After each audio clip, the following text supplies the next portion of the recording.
The American Theater Wing and the New York Public Library for the Performing Arts bring you the American Theater Wing's Guide to Careers in the Theater. This session, the Production Stage Manager. Hi, I'm Ted Chapin, member of the board of the American Theater Wing. We're here to discuss the roles and rules of the production stage manager, and I'm honored to have with me today one of Broadway's top production stage managers, Mr. Alan Hall. Welcome, Alan. Nice to meet you again. Yes, indeed.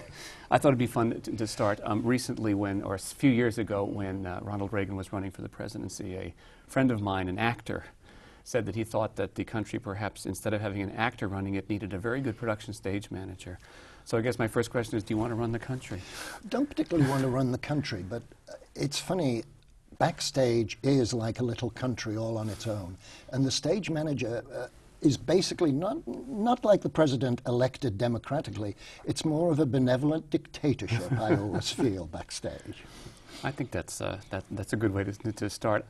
I thought we would start by saying that whatever show we're talking about, the quintessential show, has now opened on Broadway, and it is playing 8 performances a week. And I've been told that once anything behind the proscenium arch is your territory. So, in your benevolent ruler here, what does that mean? Are you at your desk? Strangely enough, most shows, especially on Broadway, require a team of stage managers, and the production stage manager has his assistants. And basically, it boils down to the production stage manager is in control of everything and responsible for everybody. The actors, the crew, and the musicians, if it's a musical, backstage during a show. And it can get up to 110, 120 people if you've got a really big musical. On Sweeney Todd, we had 115, I think it was, backstage. And when you have that many people in that close a confine backstage in dressing rooms and on stage and in the pit and all that, a lot of the stage manager's time is taken up with keeping the peace, being benevolent to everybody, making sure that everybody's calm and collected. The assistant stage managers run the show physically, call the cues, deal with the props, deal with the entrances and exits on the stage. The main thing a stage manager is responsible for is getting the number of actors on the stage every night doing the show the same way the director directed it when he left just after opening night. You are responsible for having them all check in, making sure they're there, establishing a policy about how, if they're late, how late they can be before you decide, I'm going to put the understudy on for you. Because at half hour, which is half an hour before the show starts, the actors who are there really deserve to know who they're going to be acting with. So if somebody turns up after half hour, they better have a really good reason why you let them go on stage.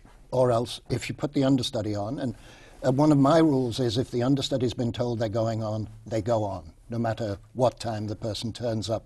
Mm-hmm. And you usually in the afternoon will get phone calls from people who are not well or have been injured in a previous performance, saying they won't be able to turn up tonight. And so you call the understudy. You may call the understudy in for a rehearsal if they do a particularly dangerous thing on the set. So is it your responsibility to make the decision that the understudy will go on, or do you have to consult with others? The stage manager makes that decision and then tells the company manager and the general manager that this is what is going to happen. It's our responsibility to make sure the show is a whole every night. Right.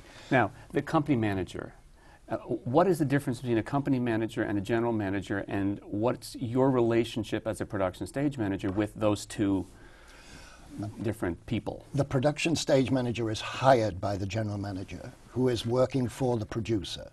The general manager is responsible for the monetary side of the production and for dealing with the audience. The company manager is his hands-on person who comes to the theater every day and deals with box office, tickets, any payroll problems that the actors or musicians or stagehands have. He deals with money, I deal with the people. That's basically one of the differences. Of course, he deals with the people because they all want money. They all want paying on Thursday. And they get their checks from him yes, or her. Yes, stage managers do not give out payroll. That's very good. One thing that's not your responsibility. Not our responsibility. The stage manager's desk is a sort of a shrine to a certain way, and if I recall my days, it sits stage right. The number one, or used to sit stage, or can sit stage right if the set allows. It can sit stage left as well. I mean, you put the stage manager's desk where it is most convenient, most out of the way of the action of the piece, but also the best view that you can get. And a lot of theaters, not on Broadway, but around the country, have the stage managers out front where you get a really good look at what the show is like every night, and you can watch it and keep track of whether the actors are doing it right or not. From backstage, it's very hard. So we've gotten into the theater now, closed-circuit television. We have a television camera on the balcony rail that watches the performance, and the stage manager can watch a monitor backstage and see what the show is doing at that point. But there is in every large show, is there not at least one stage manager stage left and one stage manager stage right? Yes, yeah. And they're the traffic cops. Yes, essentially, yes. And the desk is the controlling factor for actually running the show, and has queuing systems on it where you can talk to every stagehand who is doing a cue, or you can communicate with them by colored lights. The system being you turn the light on and he goes, oh, I have a cue coming up, gets hold of whatever he's going to do, the light goes out, he does the cue. That's usually done with scenery, movement, and that sort of thing.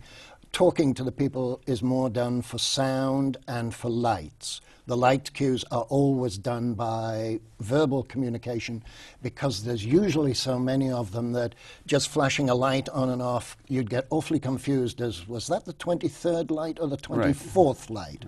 Whereas by speaking the light cues, you can make it much more apparent. But also, whenever there's a problem during the running of a show, the production stage manager or the first assistant, whoever, there is one person who is in charge during the running of any performance. Correct. And that's you or your assistant. Right. And if my assistant was running the show and there was a problem technically with the show, I would expect the assistant to solve the problem and get out of the difficulty and go on with the show. Right. I wouldn't come tearing backstage. Usually, if my assistant is running the show, I'm out front watching the show, noting the show as it's termed, and making notes of things where I see perhaps a light has fallen, it is no longer lighting the actor it's supposed to light, or perhaps that the actor has moved and is in the wrong place because the light hasn't moved with him, and therefore you have to get the actor to move back into the light.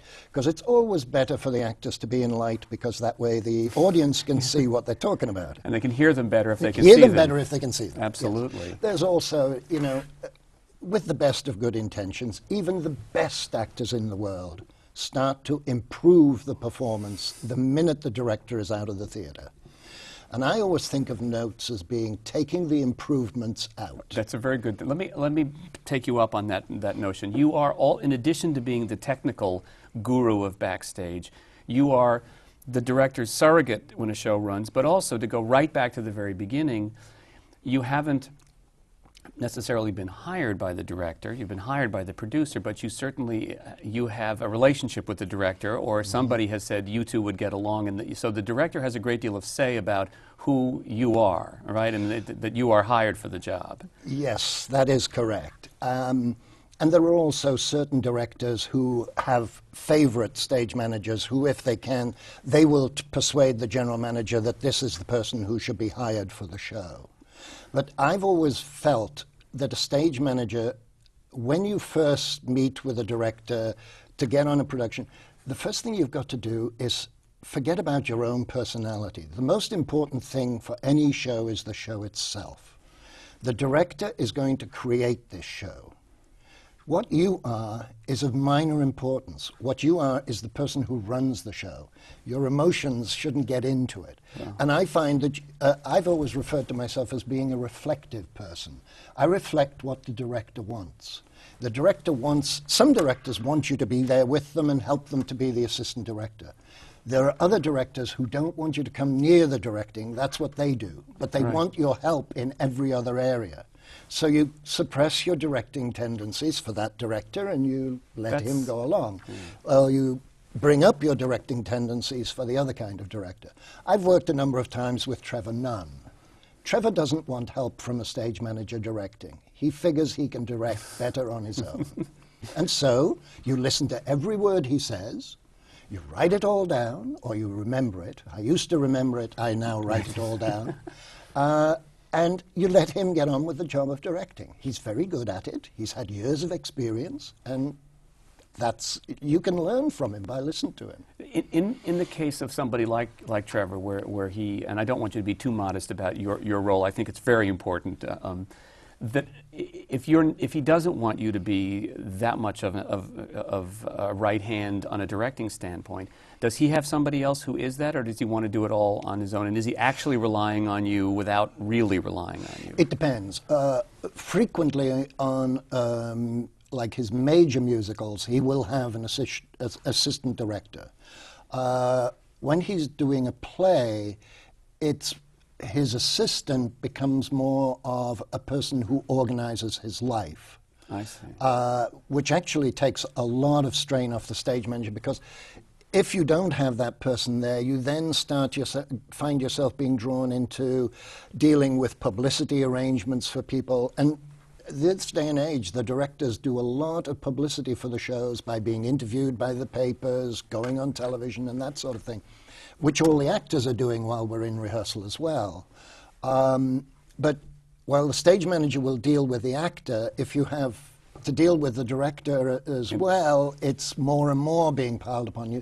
It's much nicer if they have an assistant who's like a personal assistant to them. And Trevor tends to have a personal assistant when he's working, and he gets on, therefore he can channel all his interests into directing the show. So if for argument's sake, Trevor has called and says, Alan, it's a new show, here's what the show is, what do you then do? I mean, obviously he gives you the script, or he... We get the script, and we also, it depends at what stage this is. Sometimes a stage manager will be involved in the casting of a show, i.e. you'll go to the auditions, you sit there, you have a voice. Do you plan the auditions, or does that... No, that's done by a casting director. In the old days, in the 60s, the stage managers used to do that too. You would set up the auditions, and you would be there for them, and you would handle them. But now they're all dealt with by casting directors, and it's a much better scheme of things, because that's all they do, and therefore they have a much wider range of influence, a much wider range of knowledge of what available talent there is to act in the plays or the musicals. When I basically start putting together, before we start, a cast list, contact sheets of where all these people live who are on the cast, and in who the crew are going to be, all of whom are hired by the general manager, and he then tells you who they're going to be. The general manager and the company manager do all the contracting of the actors before the show. They also contract some stagehands who are peculiarly enough called the contract stagehands, as opposed to the local one stagehands who are local to the city you're in. Do you do a production schedule? Is that your responsibility? In conjunction with the general manager, because they decide what the performance schedule is going to be. Right. The stage manager has no control over the performance schedule at all. It's all cut and dried. It's done particularly to try and achieve the best return at the box office. Then taking from your first performance backwards, from opening night, backwards, how many previews are they going to allow you to have? Previews sometimes are done at lower ticket prices, and therefore they try not to do too many of them. Right. Depending when the first preview is, you now work backwards. 7 days before that, you go into... this is Broadway purely, I'm talking about. 7 days before your first preview, you go into 10 out of 12s, where you rehearse the actors from 1 in the afternoon till midnight, and the stagehands all work in the morning, fixing things that were wrong the previous day. Backing up from that, how many weeks is the general manager willing to pay for the actors to rehearse? So from preview back to first rehearsal might be 6 weeks, the last week of which would be these 10 out of 12s. The general manager will book the rehearsal space and tell you what the rehearsal space is, but you have to tell him how much space you need. Right. So it's a combination of things. But you are, I mean, you are, in Tony Walton's word, the nucleus of the organization. So you're the one who is sort of organizing that everything is coordinated, even the rehearsal room, and getting the production schedule and getting it all coordinated. And getting the coffee and the tea set up for the Right. rehearsals and all that sort of Right. thing. You're a coordinator more than anything at this point. Right. Because you're bringing all these diverse people together, and many of them have never met each other. I mean, That's an another actor auditions for the director, and it's an audition that perhaps lasts 10 minutes. And the director thinks, this is the greatest actor I've ever worked with. But the actor doesn't know that until they actually sit down to rehearse together. And so there's a family that gets put together of a lot of people who've never met, and the director is the dad who leaves at the end of it, and you're the one who has to keep going. Right, exactly. And the problem is that you put together all these people, and you have no idea how they're going to turn out. You may find that they all hate each other, or they all like each other, and you hope that you get a family that all loves each other and gets along really well. And sometimes that happens. Sometimes that happens. And it's strange. It doesn't matter whether the show is good, bad, or indifferent. The family that's put together is the family that's put together. The show doesn't really change it. If you have a great show, it doesn't mean you have a great family. Yes, that's as with life. Talking on some practicality and specifics here, we have here a stage manager's book for Arcadia, I believe. That Correct. was a show that you were the production stage manager of. A lot of writing in here, a lot of typing over there. What is this, and where does it fit into what we've been talking about? Okay, this is the book that I make during the rehearsal process. We're sitting in a rehearsal room, we have the actors, we rehearse the scenes many times. The director brings from them what he wants. He gives them a lot of information during this as to how he sees the play. Often the playwright, in this case Tom Stoppard, also gave us a lot of information. What I do on this side of the page is I write down everything that I think is important to be handed on to understudies or to remind actors about after the show has run for a long time. Do you remember that Trevor told you to say so-and-so with such and such an attitude? Well, now you're making it into a joke and it never was. These are the improvements. This is the Bible that tells you what it's supposed to be. So this is, in this instance, there's a lot of direction here. Yes. It's also where they move, how they enter, how they exit, where they enter, where they exit.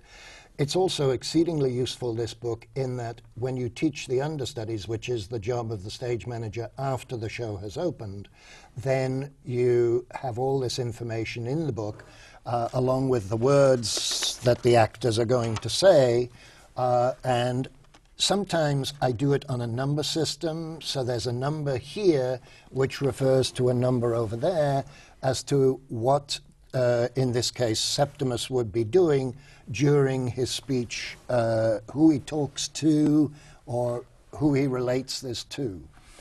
This, on this side, in the way I do it, is mostly the physical attributes of walk across the stage, walk off the stage, exit, enter. And this tends to be more about emotions that they are supposed to be feeling or trying to give to the audience at this point. Now, how much of this is Alan Hall's special way of doing this, and how much of this is pretty much what any production stage manager would do? It's pretty much the same. Some people have different ways of doing it in that they would color code it. Right. There are some stage managers, and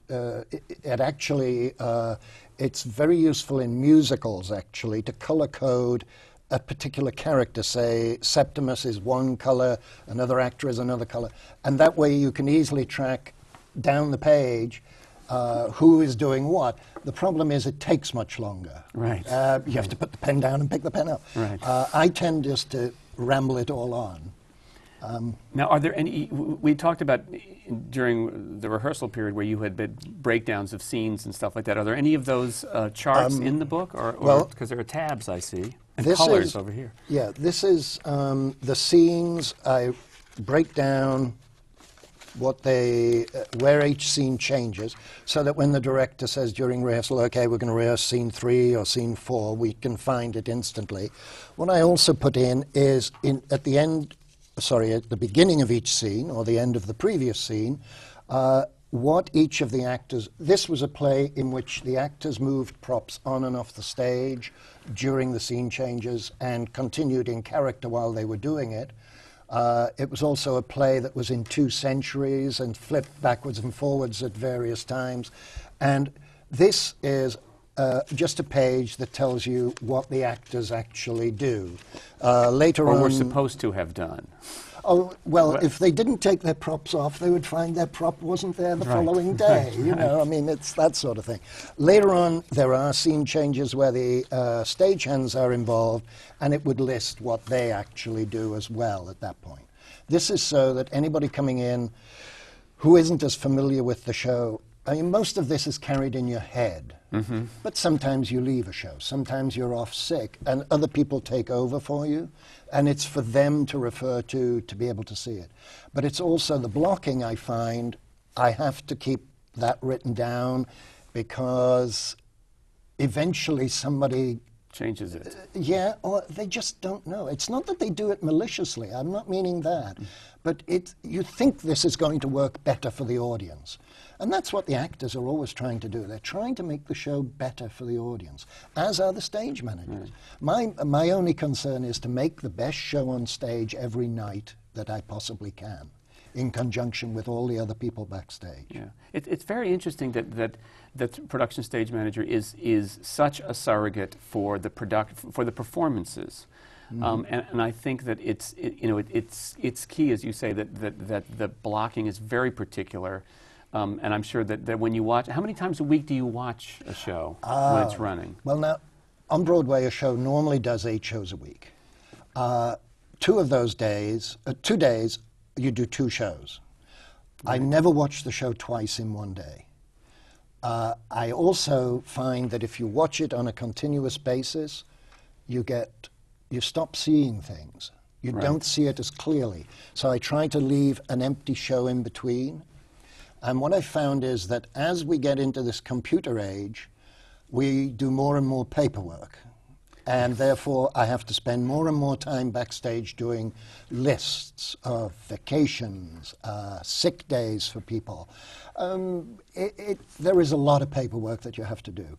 At the end of each performance, all stage managers make up a report of what happened that evening. What actors turned up late, what actors were out sick, what actors got injured, if anybody was hurt during the performance. Technical notes like props got destroyed and have to be replaced, whether or not you need a work call to change all the gels in the lights, whether you need a rehearsal call because of an understudy going on, a major understudy for the first time. So you have to have a rehearsal call with the whole, all the crew coming in and all the orchestra perhaps, all of which costs money. Right. Therefore, this has to be related to the general manager. The stage manager's report that is filed at the end of each day to the general manager's office is the most valuable communication tool back and forth. Because they work in an office. They work from 10 in the morning till about 6 at night. We tend to work in the theater rehearsing in the afternoon from 1 to about 6, and then we're at the show in the evening. And the overlap, you never see each other, but you communicate with the report. And if they don't want to spend the money for a rehearsal, they'll tell you, you can have a rehearsal, but you can only use a limited number of stagehands, or a limited number of musicians, or you can't have any of these above. Right. You must do it without. And then you get to discuss or argue and plead if necessary. Yes, yeah. And you are responsible for doing the understudy rehearsals. The casting Correct. People and the director, I assume, hire the understudies, but you're the one who has to figure out how to put these people into the various roles. Yes. And how many understudy rehearsals a week when a play is running? They're really, because of the way the week is structured, most shows performed Tuesday night, and the union rules say you can't rehearse on Tuesday afternoon because Monday was the day off, and you can't rehearse the day after the day off.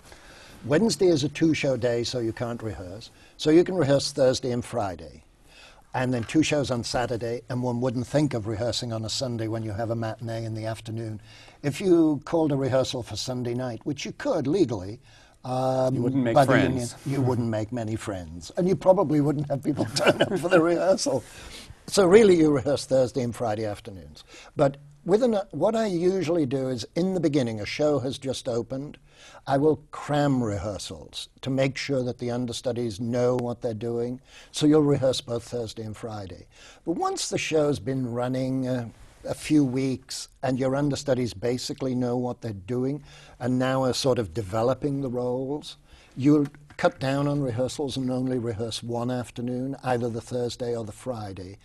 And I try to accommodate the people that I'm rehearsing with. If somebody has a commercial shoot or something and it's on a Friday, we'll move rehearsal to Thursday. You try to accommodate people's other lives. It also sounds like you have a myriad of rule books in your head as to who has this allocated time this day, who doesn't have this day, what you can do in the theater, what you can't do. The funny thing is on Broadway is everybody is unionized.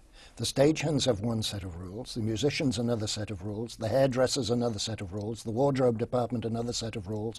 We all have different, the actors are Actors Equity, they have their own set of rules. We are Actors Equity. The stage managers belong to the union, Actors Union, and we have our own rules which are slightly different to the actors but are basically the same. But everyone looks to you to coordinate all those rules in the theater, Yep. correct? Because they all have different, like they all have different times for breaking for lunch. I mean, different rules about when you can, how long you can work before you break for lunch or for dinner. So you try to coordinate it all. The actors must have an hour and a half for a dinner break, whereas all the other unions only need an hour. Now, So this is a loaded question, but how much of all that do you think is why the Broadway shows are so expensive? Is it the because unionized? Yeah. It partially is. I do believe that people in the theater are being paid a living wage these days. That's good. I think it's a very good. However, there are, it being the pinnacle in our minds of where theater is, Broadway, I think you should be paid quite well to do it. Because if you're an actor, you've probably put years in, and a stage manager, you'll have put years in working in the lesser paid contracts where you can work hours after hours and earn $200 a week. What is the current Broadway minimum for an actor? The current Broadway minimum, there's been a new contract just negotiated last June, and it's going to be ratified, we hope. It's being ratified by the union at the moment, and it will go into effect very soon.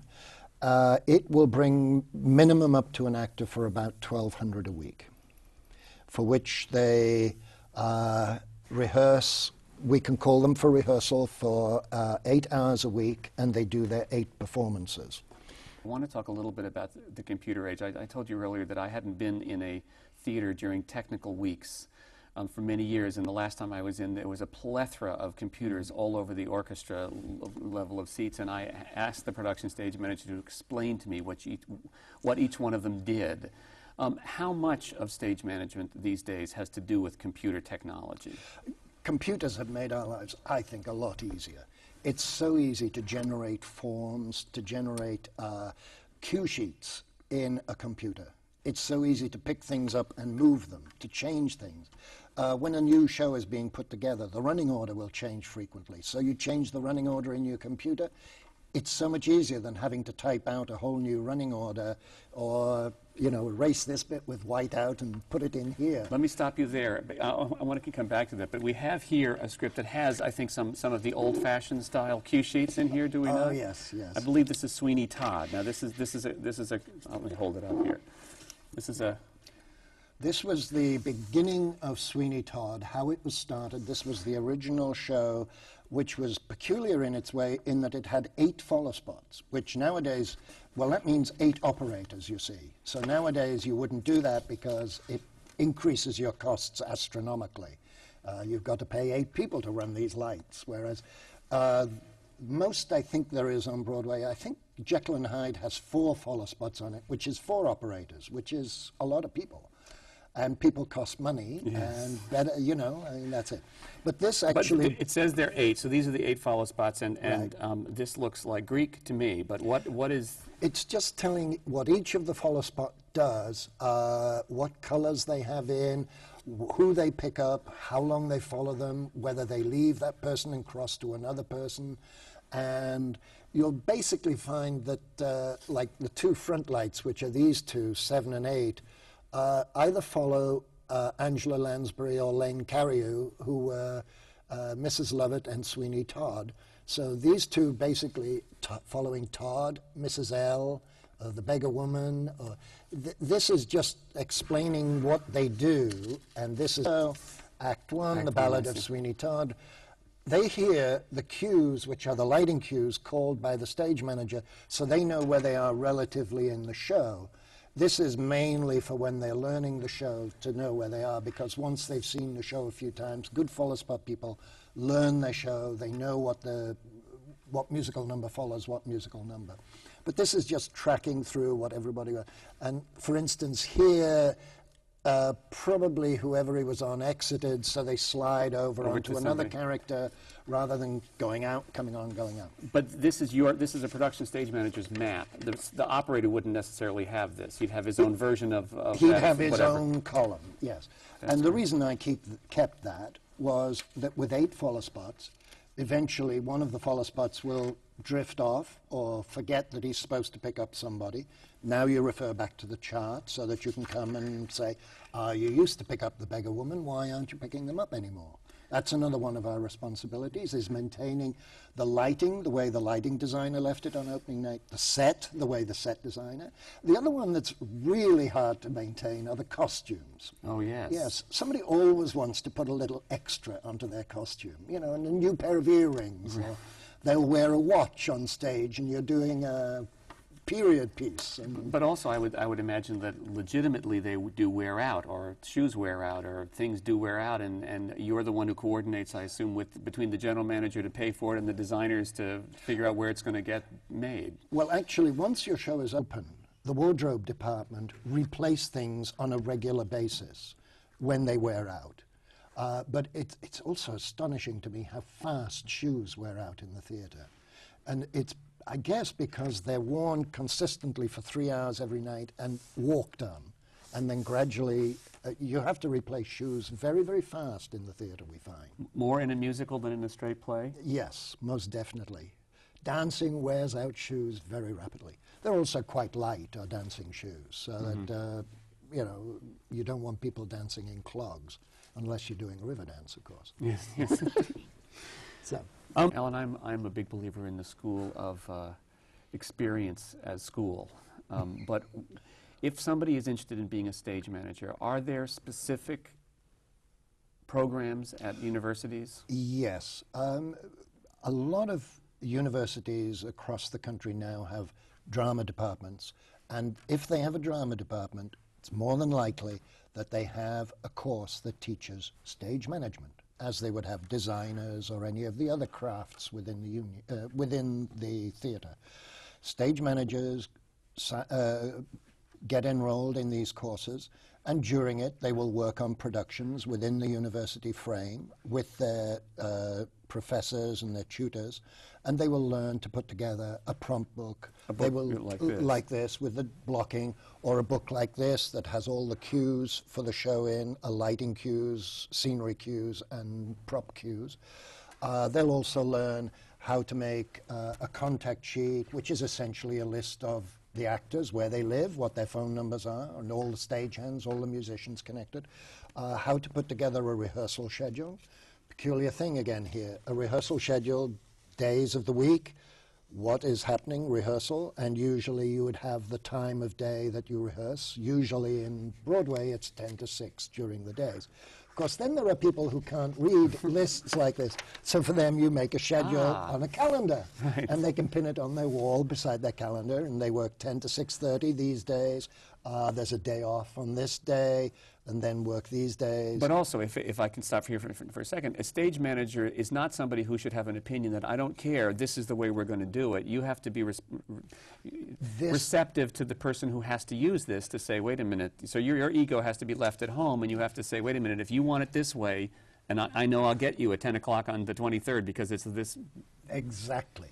And if they can understand the document they have, they're more than likely to turn up on time. Makes sense. And this is not just something you create. This is done in conjunction with the availability of the actors, because some people have conflicts. They're off doing a movie, or they have a concert that they signed up for weeks before you even hired them for your production. But there would also be a production schedule that would match this. This is the actors in rehearsal, but there would be a load in here and the sets are built here. Wouldn't there be one of those that you'd have to learn about? This is a master schedule that was done for Arcadia at Lincoln Center. It has, this is all the performances that were going to happen during the period it played. And this was the rehearsal schedule, including days off, which changed during the course of the rehearsal. But this was put together in conjunction with the general manager, who really decides what the performance schedule is. You have no choice about that. And do you learn, is that something that you would learn at school, or is that something that only experience would teach you, that the general manager says, sorry, the days off have changed?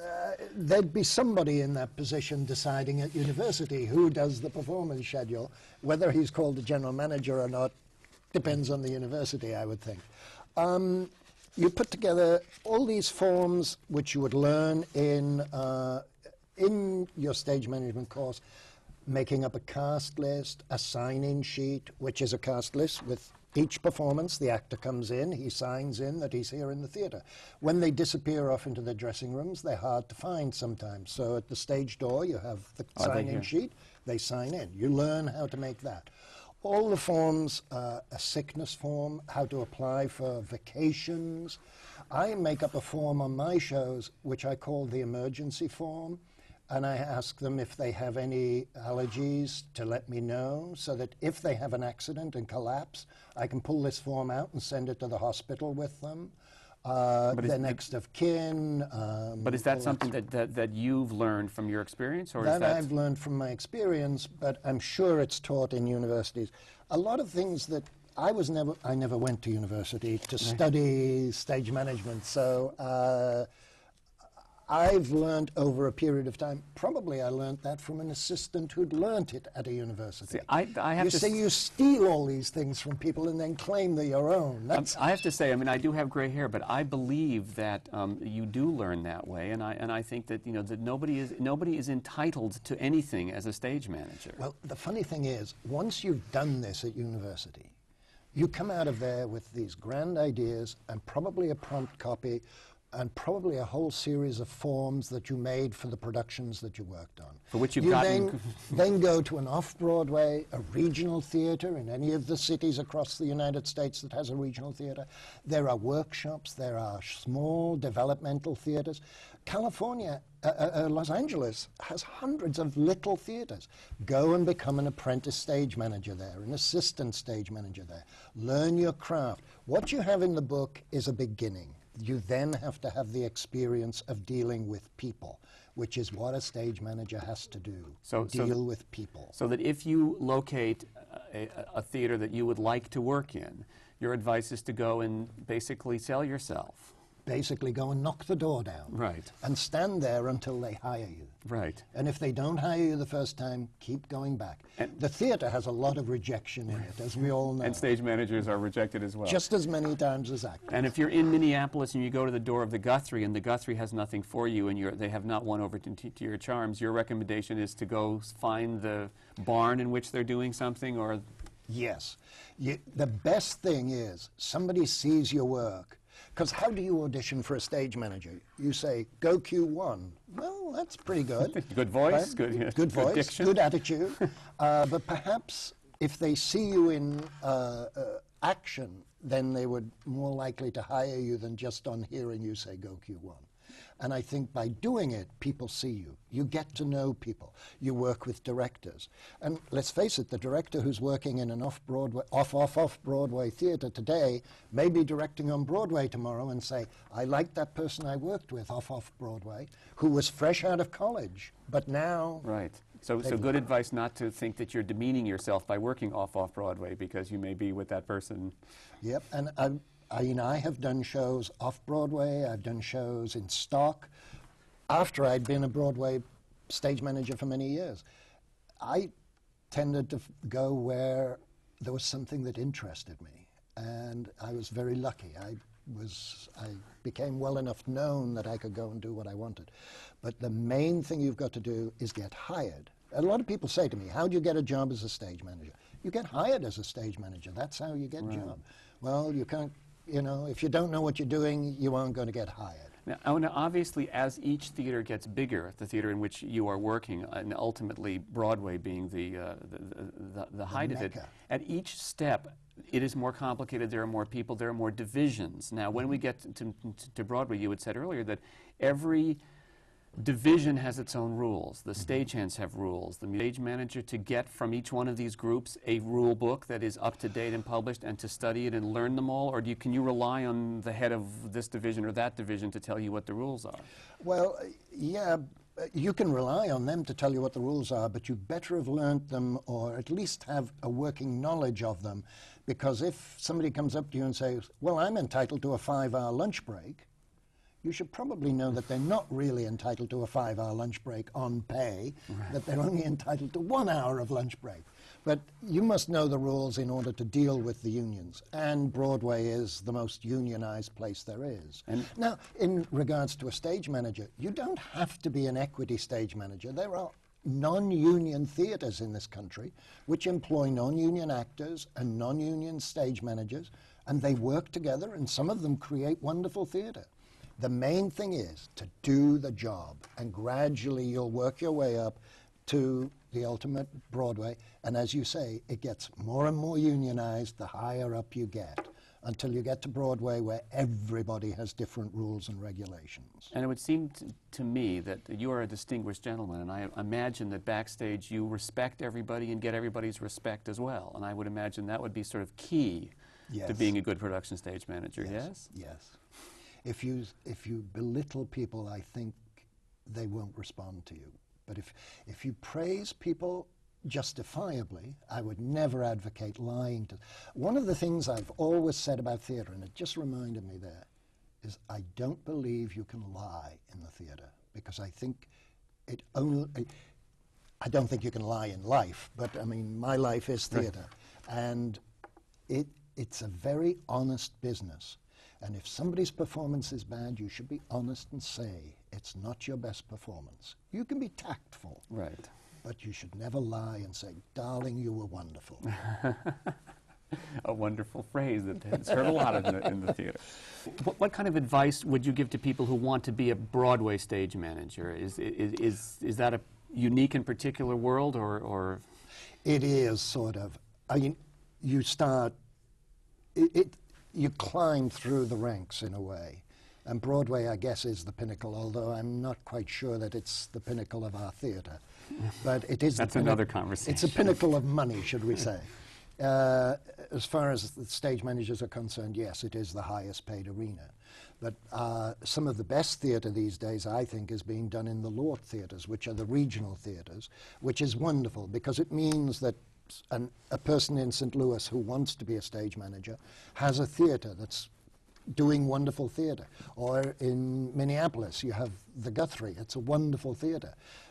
You apprentice there, perhaps. You gradually will grow to be a stage manager, if you really want to be a stage manager. An awful lot of people who apprentice to be a stage manager finish up never becoming a stage manager, because once you find out, it really is very hard work. Mm-hmm. And a lot of people say, this is not the life I want to lead. Because in a way, you're always looking after other people. You're always, and some people want to be the person who's looked after. The ego who, you were talking about earlier. Are there any jobs in the theater that you would recommend somebody not to take if they want to be a stage manager? Or is it pretty much open? I'll tell you, I think a good, rounded stage manager has done everything in the theater. A stage manager should act at one time in his career. Possibly not dance or sing. I think that's going a little far, although it's possible. Should have a hand in directing, perhaps apprentice to a director, perhaps be a director's assistant. Should deal with scenery, because then you know what the other person is doing. So if you're in charge of a department that does one thing, it would be good to know what instinctively what that is all about. I was very lucky in that because I started building scenery before I became a stage manager, and then I worked in a number of venues. In England, I was a resident stage manager, which is essentially being a house carpenter. But it was a touring theatre, and we had 44 shows a year would come through, doing 1 week each. So I saw 44 stage managers a year come through my theatre, and I watched every single one of them deal with their shows. And I learned from them all, because I absorbed what I saw them doing. And that way, I grew to be a stage manager. But I think the best thing I ever did was I was hired for 6 weeks when Cambridge Circus was sent back to England. I was hired to replace one of the boys and was in the show for 6 weeks and realized how hard it is for actors to go on stage every night and expose themselves to an audience who can reject them or accept them, love them, hate them. I find that very difficult. I find it much better to be the support team that holds the actors up for their performance. Do you think all production stage managers are as charitable about actors as what you just said? No, we're all different. but Is that a charitable comment? No, but it was a loaded question. But I think that the understanding of what the other person is going through is obviously key here, especially as someone who's in the coordination center that the production stage manager is. I think to a greater or lesser degree, all stage managers understand that it's not us, the audience, come to see. It's the actors. And it used to be, there's a whole different attitude in the theatre now from the stagehands and the musicians. They're much more respectful of the actors than they were when I first started stage managing in America. And it's because we realize, yes, the audience may be enjoying listening to the musicians, the orchestra, but it's really the actors that they're watching. And while the scenery may be wonderful, it's really the actors who carry a show. And without them, we'd all be out of work, funnily enough. It's a very, very good attitude. Nobody's going to come and watch me move scenery around the stage, that's for sure. But I have watched you at the Tony Awards. I wanted to ask you this. I mean, obviously, you have been the production stage manager of the live telecast of the Tony Awards for a number of years. And since 1980. Since 1980, that's a number of years. And in a way, my guess is that it's sort of like doing all the pre-production, going through the rehearsal period, and then never having to run the show, because it's over as soon as it's done. But is it sort of a... Yes, what I basically do is once it's been decided, and I have a little bit of a hand in it as to which musical number they're going to do from each of the musicals and revivals, I'm responsible for bringing that number of cast members.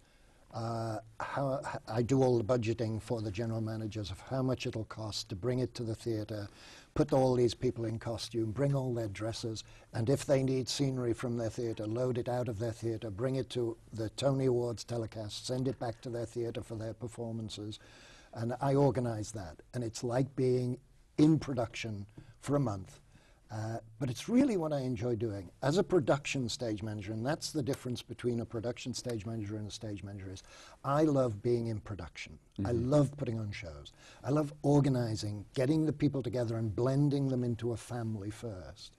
It's very easy to make forms, as we said. In the computer age, cast sign-in sheets. It's a list of the names in alphabetical order or in starring order, if you want to do it that way. Depends, again, on the egos of the actors, how you would do that.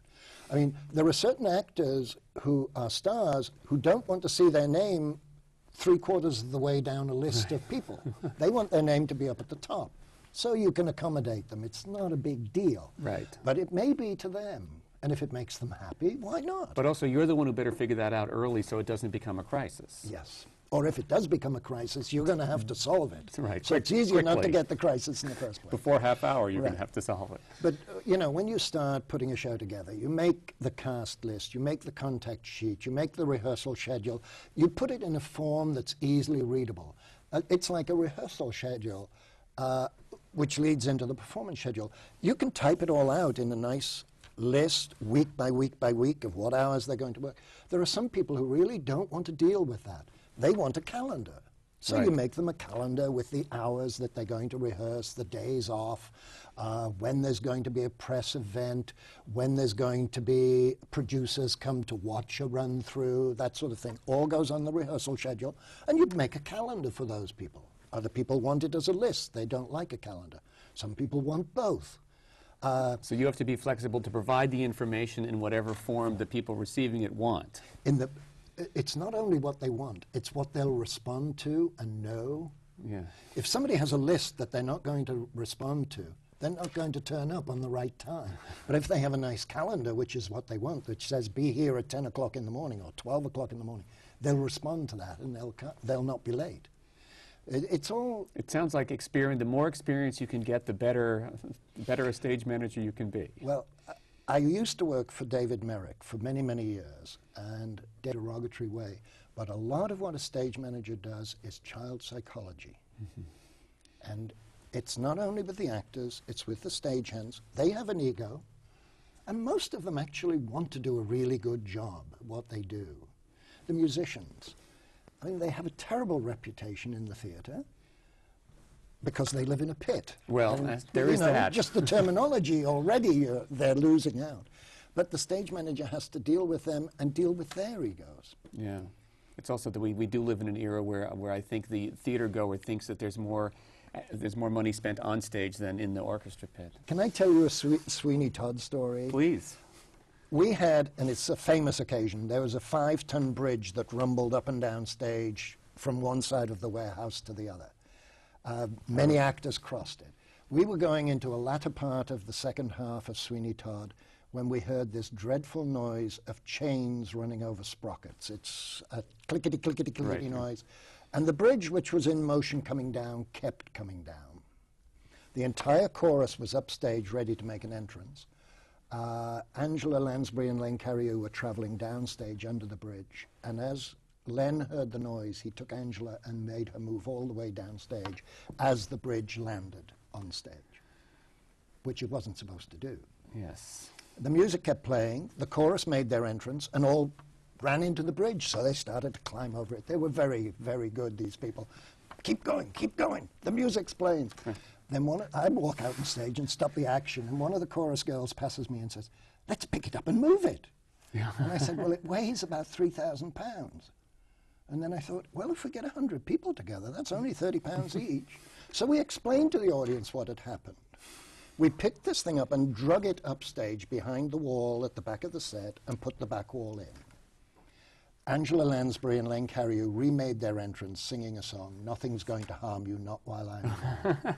The audience stood and gave them a 30-second ovation. Good for everybody in that story. That sounds... As long as you tell the audience, this isn't supposed to happen, right. We'll stop. And you saw. Now, however, if it's a minor mistake, the audience doesn't know. They weren't there last night, so they don't know this is a minor mistake. So don't let them know, just keep going. That's great. You've got to adjust to which level of mistake this is. That's another one of my jobs. Very good. Is a stage manager a stepping stone to any other job in the theater? Some people think of it as being a move to being a producer, being a general manager, being a director. I've always thought that a stage manager was the ultimate position in the theater, and that's all I've ever strived to. I just wanted to be a stage manager.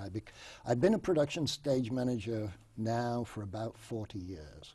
Wow. I started in England and came here with a show, which you know. Beyond the Fringe, I loved it. Yeah. And I did that show for 2.5 years in this country. I did the national tour and the bus and truck tour, courtesy of Alexander H. Cohen. I traveled all over the United States with that show. How did you get into this country as a British stage manager? Was time different then, or are you allowed to come in? No, Actors' Equity even now, where I think Actors' Equity now is much easier about aliens coming in than it used to be. But we used to be able, we still can, bring in unit companies, which are everybody. And the 4 actors wanted to come here, and they wanted me to come with them because they used to change the show as they went along, and so I would change the light cues as they went along and send different props out and do things. And they'd go out and do scenes that I'd never seen before, but for some strange reason I could always tell how they were going to finish, whether they would have a punchline or whether I had just had to fade the lights out to get them off stage, you know, get the hook and pull them off. But they were very good. They always let me pull the hook off stage. Oh, good. Well, certainly we in this country are blessed by your having stayed here and not going here. But one final question, if you had advice to give to people who were perhaps interested in stage management and they were toying with the idea, is there any specific advice you would give to those kind of people? Try to do it. Go into the theater, try to be an assistant stage manager. You're not going to start as a stage manager. You'll always start as an assistant and work your way up. And if you like it, you'll find it is the most satisfying job in the world. It has a great, at the end of the day or at the end of a production, I always feel this great sense of satisfaction that I've created something. It's not a great painting. It's perhaps, and the theater is very fleeting because it's done tonight and never done again. But if you've done it well, and you stand backstage as a stage manager, you're part of the applause that the actors get. Because if you've done your job well, you're part the of show it. as well. I think that's the perfect place to end. Thank you very much, Alan. Thank you. It was a pleasure. Thank you. The American Theater Wing's Guide to Careers in the Theater is a project of the American Theater Wing and the New York Public Library's Billy Rose Theater Collection, Theater on Film and Tape Archive.